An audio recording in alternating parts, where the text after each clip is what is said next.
Okay, so we're in the truck. We got the hamburger meat and the steaks, and that is left over with the butter and all that. And then we're doing this. Our deal, we're chopping it. See, because we basically deep fried in the oil of 2 pounds of beef, and then we put all our spices in it, and we're going to kick this around, and I'll put the eggs in it. This is breakfast. So you see it's getting there. You see the yellow? That's from the turmeric. See that? That's from the turmeric. So the lean meat, I don't pour the grease off of any of it, then I cook the fat down, that brings the tallow. And this has got a 1/4 stick of Kerrygold butter. We got all the spices, and except the no hot sauce or nothing. I do the hot sauce on the reheat. So 2 pounds of ground, New York strip, a ribeye, and 2 lamb chops. And that's the, yeah, that's what you're seeing right there. That's the tallow. Okay, so all that grease and stuff, I put the lid on it, bring it up to temperature when I'm cooking the big meat, and then I put it in this cooler. So this is mostly the ground beef. See how it'll look kind of yellow? That's the turmeric making it yellow. And this one has, well, the other one's got the steak, and I cut the steak into pieces about yay big. And then because it's good cuts of meat, like see this right here, this is just this is that, and I just chop it down to breakfast bites. And I leave some of this, like that chunk right there I just split, that was just hamburger meat. That's just a chunk of hamburger meat. But some of this, like right there, that one, that's a steak. And see how easy it cuts? It cuts just as easy as the hamburger chunks. Because when I cut it up, if the grain's like this, I cut it that way. Go against the grain to make your cuts for your chunks. Then we're going to add this here because we're on the road. We ain't got no chickens from the house. I don't carry chickens in the truck. So I like this because it's the small farms. I don't know if it's a marketing strategy that's lying or not, but they seem to be orange yolks. That's why I look for orange yolks. Okay, we'll pause it again. Okay, so we got our 6 eggs in the pot. There's our 6. You know what I mean? It says stuff in here. You can read it if you like to read. That's good. Again, it might be marketing ploy. I don't know. We don't seem to be cooking. We've run out of propane. New propane model coming up. Okay, we got the propane on. We got the pepper. We'll do the pinch of French. Pinch of French. So we got our goodness from yesterday. We do our pinching in the morning, cranking at night. So this is the cranking at night salt that's already in it. This is the cranking at night. I think that Baja Gold's supposed to be the best, but you know, I mean, just attention Walmart shoppers, this is where I get stuff. Okay, we got the sizzle pop boil bag going on. Now you can stir this up or you can cook this with a lid. About the time you see stuff like this happening, you can turn your fire off and then put your lid on like that if you don't want scrambled eggs. Okay, so you can just do that right there. As soon as you get it all spiced up, seasoned up, fire off, fire on until you see this happen. When you rain water out the top, cut your fire, let it set for 5 minutes. Everything will be cooked perfectly or whatever. I never refrigerate my eggs. These eggs never go in a refrigerator, ever. So I try to eat them within a week, and then I want to cook them totally. See what I'm saying? So I will stir them up. I'm going to take this, I'm going to stir this around, but I'm going to hold that handle so I don't drop it. So we'll be right back. Okay, so there she is. You notice that you got some of the cook or whatever like that. So even doing it this way, I got the fire off. It's just that hot. But because I'm filming, I'm doing this at a slower pace. So I'm leaving the fire off for a minute. And earlier I wasn't out of propane. I had it so low. that it did its thing. So we're gonna pause and I'll show you the final goodness. Here's some stir it up, smash it all around. What I did not do that I should have done is I should have sauteed an onion first. You know, and that's something, because I try to eat 1 onion a day. I got some big ones this go around. These onions are big. So that's the big onions. Looks like that one's got some mold on it. That's actually good. That means that if mold will grow on your stuff, then it's real food. Of course, I'm gonna cut it off or whatever, but that's the only little spot I see. Of course, I'll cut that off, but if you set your food out and mold won't grow on it, that is not food. That's plastic or some kind of ought-not. I don't know. I'm not a scientist, but we're ready to stir. Okay, now this is for you guys out there. Okay, you see how this is? Now look, because I was filming this stuff, you see how that's kind of stuck at the bottom? Now we got the fire off, no fire, okay, and then we got, now you can see that, that's clean skillet, this is kind of stuck. That's got a lot of your good flavor, okay? So I can't stir this around very much because it'll fall over. You always want to hold on to your handle while you're doing your thing. And you need a good quality spatula. This one is a, whatever that says. Oh, the Pioneer Woman. Yeah, you want a Pioneer Woman to go with your spatula. But this is a good brand. And see how thick that is? That's good for your chopping. And because this is high quality and this is high quality, you're not going to eat metal that you're scraping off the bottom of a cast iron skillet. So you want to eat out of the triple plate stainless steel. Your triple plate stainless steel is going to keep it hot longer. See how it's still kind of cooking?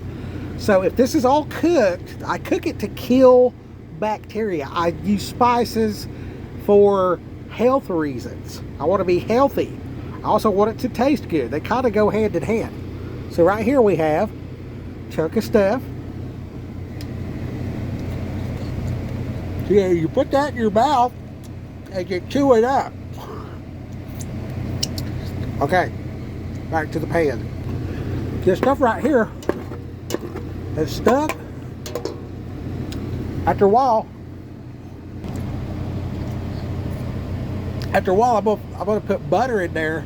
We'll bring that butter up to temperature while I'm cutting up my onion. I just cut the onion, cut both ends, peel the thing, throw it away real quick so you don't cry as much. Throw your butter in the pan, let your butter be sauteed, and that butter will pull that stuff off the bottom of your deal. You don't want non-stick, so your eggs are gonna stick. So the butter lifts off the bottom. Then you throw those onion rings in there. The onion's got a lot of juice in them. Okay, so as you throw those discs, like you want to cut it about yay thick as your thumb, cut those discs after you peel the onion, throw them in there, and then use your spatula, stir that thing around and just chop at it like I was with them steaks. And you chop those onions down into pieces, scatter them around, put the lid on it, catch that water. Repeat that process until you have sauteed onions. That lifts that goodness off the bottom of the pan and it goes into your sauteed onion, and that will give you some incredible flavor. And the for me, later I'll be throwing the pieces of lamb in with the sauteed onions, cut the fire, put the lid on it, go for a walk. When I get back from my walk, I have sauteed onions with leftover goodness, lamb chop, right? And when I did my original cook, because the one piece of steak had some bone in it and 2 lamb chops had bone in it. By keeping the pieces with bone, you want your steaks at the bottom and your lamb chops, and then you put your ground, you spice it, spices down in the pan, and then spice the back side of it, throw the 2 pounds of ground beef, 97 lean on top of that, put that on there. I threw the butter at the bottom as well. Okay, after that cooks and that's seared or whatever else like that, you can stab it and just raise up and then move your pan around to get the butter back underneath it, and then lay it down again, and then bring it up out of there on the top side. By then, it's cooked just about right where you can fillet it with your pocket knife. So you want to go against the grain. You got one side that's seared, the other side's just still kind of raw, really, and the middle's pink. That's a good time to cut it up, real easy. Put a fresh edge on your knife, wipe that down your pants. You want to wipe it on one leg, and then turn it over and wipe it again. That sanitizes your pocket knife. So you'll still have dirt and grease and everything on there, don't get me wrong, but it'll fix this part. But you want the minerals from the environment. You want to eat that, so your immune system's not weak when you get out into the environment. Whatever you're experiencing in your day that's getting on your knife, if in the process of cooking, it's going to kill germs. But if there's anything mineral that your body needs to be immune to, you're low dosing. It's like taking a sip directly out of the creek once a month. I used to do that all the time, and I never got the shits from drinking out of the creek because I was immune to whatever's in the creek water where I was at. So I just take a small sip every now and then. Like I'd be drinking or whatever, get on you or whatever, and it was good water. Don't get me wrong, but I never got the shits drinking out of that creek because my immune system's on point. Okay, so that's the reason why you take your pocket knife like this. So you got your knife, and you go like this.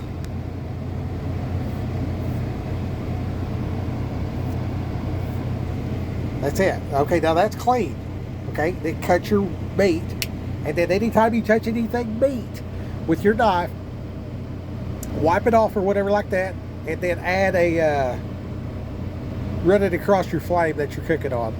Just 1, 2, 3, turn it over. 1, 2, 3, wipe it on your pants, put it in, and you'll be tough. It'll kill anything. It'll kill anything. And then do it in your morning when you cut your lime to make your lime water. So you're getting a pinch of salt with your lime, you're getting a pinch of salt with your breakfast, and then you're getting your crank salt in the evening, right? Because when you quit eating from the store, I do my crank salt, my seasoned salt, because it's got the iodized. It says I want to have a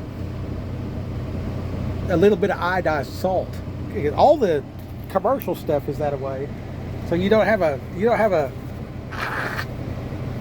depletion. But if you eat like I'm eating right now, you won't get crampy in the afternoon. You can work a full day without having the cramps. And if you put 2 pinches in your breakfast water, whatever your water is, if you took 2 pinches, a 3-finger pinch, you'll get the shits. That is too much at one time. If you take a 2-finger, 3 fingers twice is too much. A 2-finger pinch, and then you're cooking, you want a 3-finger pinch, and you only want to cook twice a day, because that'll also allow your gut to relax. You don't want your gut just trying to digest all the time. Every time you eat, that triggers your insulin, that triggers your cortisol and stuff like that, right? So, yeah. That seems to be working for me. I'm still fat. I do have muscle. Okay, I started driving the truck. I put on about 40 pounds, and I've wavered past that 40, about 20 pounds at the height, and back down to the 40. But doing this right here, I'm spry. You know what I mean? Doing the HIT training, I'm spry. But if I get in here and I just do my job, lay down, and don't do no extra, after about 2 weeks, I ain't worth shit. You know what I mean? I'll go home and, try to be doing something and start the scavenger hunt for, where'd my screwdriver go? And become incredibly frustrated, incredibly fast.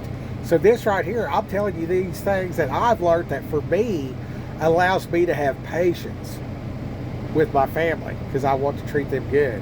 So that's why I'm doing this. You know what I mean? I want to be good to God and honor my wife and be good in my family and in my community, and be good customer service with the shipper, the receiver, interacting with dispatch and stuff like that. All of that's easier with that. You see that right there? Like here's my hand. You see that right there? That is 6 eggs and probably 3/4 of a pound. Probably, if you're getting cheap meat, that's probably a pound of meat, because that's already cooked. You know what I'm saying? So that right there, you eat that, you want to schedule a bathroom break somewhere in your day, because it's got a lot of choline. I'm always talking about it, man. I can't make a video without it. Anyway, yeah. So that's eggs. Get her done. This make a man happy. This is happy. I will sing it to the Lord, for He has blessed me with a 6-pack of, chicken back and, steak and hamburger meat. Let's try another bite of this. What's this taste like? Here it is. Tastes like eggs and hamburger meat. They put some hot sauce on it. You see that right there? Go get you some tortillas, right? After you made this. Bonus tip. Since you hung in there with that long, this right here, make this, then put sauce on it. Paste picante sauce and a little bit of Cholula or Tapeo. Tapeo's got more kick. So you might want to go Cholula if you're not into the Mexican stuff. Cook your tortilla with butter, because it makes it soft. If you cook it with olive oil, it makes it crispy. So if you want to be able to fold it, butter, okay? So butter, cook this side, and then while it's cooking, put a drip of olive oil on the outside and work it around. It'll kind of puff up and do its thing or whatever. When you flip it, it's golden. Let that do its thing or whatever, and then you put your meat stuff, a scoop in there, whatever's appropriate, and then hit it with your picante sauce across the top, and your hot sauce appropriate to the individual. Makes 2 per individual. Okay, you don't want so much tortilla that you can fold the ends and make a burrito. I'm talking street taco size, maybe slightly bigger, and then look for the net 0 carbs, because that's going to be high in fiber. The more fiber you got, the easier the back door is. Okay, you're probably 1, 2, 3, 4, 5, 6, 7, 8, 9. You could probably make 8 to 12 out of this right here. So that's 6 eggs, basically a pound of beef. My beef cook was $11 for the lamb chops. The USDA Select New York strip was $12. The ribeye was $13, and then I paid $8 a pound, 2 pounds of grass-fed 97 lean hamburger meat. So whatever that cost, 1/4 stick of Kerrygold, all the spices, and then your tortillas are whatever you decide to get. So with 2 apiece, 6 people, that's 12. You know what I mean? If you got 6 people in your family, this right here is a bagged breakfast. For real. You can split that up between 6 people and everybody's good to go. For real. And I mean, like, you went to the Mexican restaurant, spent, $30, $35 a person type of goodness. You know what I mean? And this is one cook off that meat. So I done 8 dinner. Now here's breakfast. That's probably 2 days of breakfast for me, because I'm fatter than hell. So, and I'm gonna have 3 more dinners. So I got 1, 2 breakfasts and then 3 dinners. So that's 6 meals for me. You know what I mean? With no tortilla involved. So that's 1, 2, 3 days at $60. Okay. Go to McDonald's, eat breakfast and dinner for $20. See how you feel. Do that for 3 days. Do this for 3 days. See how you feel. Stress of life comes and you're like, Rizzle flizzle flagging. Start acting like you're Hitler giving a speech because you're freaking out, or you're just like Karen, whatever. That'll go away. That goes away because you feel good, and then you're feeling good, and you just hum, whistle while you work type of deal. Make that connection with God. Be like, God, thank you for these eggs. Thank you for these animals that gave their life so that I could eat. And then no read, no feed. So if you're going to eat, you got to read something out of the Bible. No read, no feed. So that's been my thing for decades. You know what I mean? So I want to read the Bible. I want to talk about the Bible. I want to sing to God. I want to say good job where I see good job, and I want to add advice and helps, coaching, whatever. Because as I can't outgive God, so He's going to give me more than I can give. But I can't give what I don't have. Rock Hill. Go get them.